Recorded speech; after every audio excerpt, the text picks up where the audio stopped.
نمازی اور شیطان کا واقعہ۔ ایک شخص اندھیری رات میں فجر کی نماز پڑھنے کے لیے گھر سے نکلا۔ اندھیرے کی وجہ سے اسے ٹھوکر لگ گئی اور وہ منہ کے بل کیچڑ میں گر گیا۔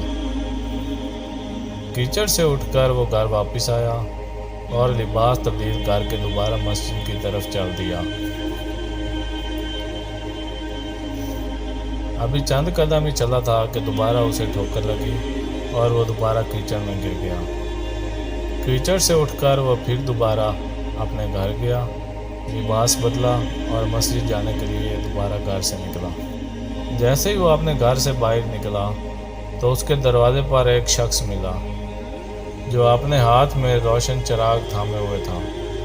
چراغ والا شخص چپ چاپ نمازی کے آگے مسجد کی طرف چل دیا۔ اس مرتبہ چراغ کی روشنی میں نمازی کو مسجد پہنچنے میں کسی دشواری کا سامنا نہیں کرنا پڑا۔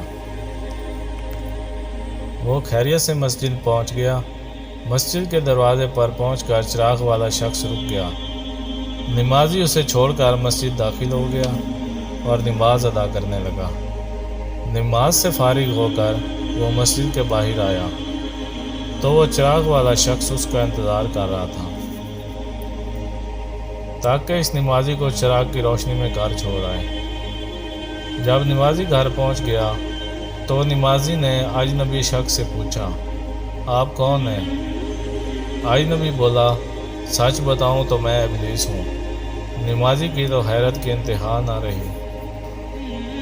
اس اجنبی کی یہ بات سن کر نمازی سوچنے لگا، ابلیس شیطان مجھے مسجد تک چھوڑ سکتا ہے، اس کا کام تو لوگوں کو بہکانا ہے۔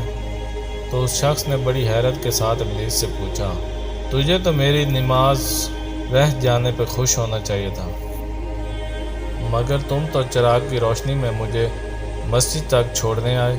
ابلیس نے جواب دیا کہ جب تمہیں پہلی ٹھوکر لگی اور تم لباس تبدیل کر کے مسجد کی طرف پلٹے تو اللہ تعالیٰ نے تیرے سارے گناہ معاف فرما دیے۔ جب تمہیں دوسری ٹھوکر لگی تو اللہ تعالیٰ نے تمہارے پورے خاندان کو بخش دیا، جس پر مجھے فکر ہوئی کہ اگر اب تمہیں ٹھوکر لگی تو اللہ تعالیٰ کہیں تمہارے اس عمل کی بدولت تمہارے سارے گناہوں کی مغفرت نہ فرما دے۔ اس لیے میں چراغ لے کر آیا ہوں کہ تم بغیر گرے مسجد تک پہنچ جاؤ۔ اس شخص نے جیسے ہی یہ بات سنی تو اس نے اللہ تعالیٰ کی بارگاہ میں اپنا سر جھکا کر اللہ کا شکر ادا کیا۔ تو دوستوں، یہ ہے ہمارے رب کی شان، سبحان اللہ۔